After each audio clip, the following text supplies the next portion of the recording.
Hi there and welcome to this 2-minute tips video, and today we're going to be looking at image review.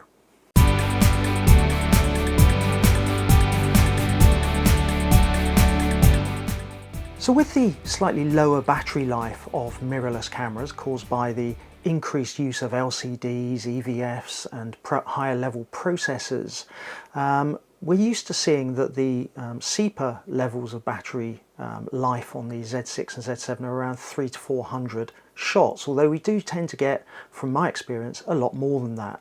However, thinking about how we can conserve battery power can be really important sometimes, and this image review option is a great piece of functionality to help us with this. So the image review option tells the camera how to react after you've taken a shot. Does it show the picture you've just taken on the LCD or in the EVF? Does it just show the image on the LCD, or does it not show the image at all? And in this case you have to use the playback button to show the image. So to set this up, we have to go into menus, into the playback menu, and then the fourth option down is image review. And if you go into this, you'll see the three options: pictures to appear on the LCD or EVF, the LCD only, or to have it turned off.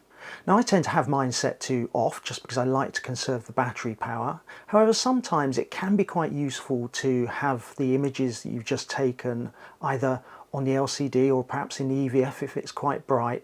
Perhaps when you want to either check the focus or check where the camera has focused, or if you want to check the lighting levels, for example, or the exposure.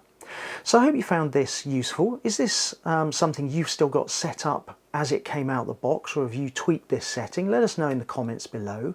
I do hope you enjoyed this video and you found it useful. If you did, hit subscribe, hit the notification bell, and you'll be notified of future videos. And as always, keep safe, and I look forward to seeing you in a future video.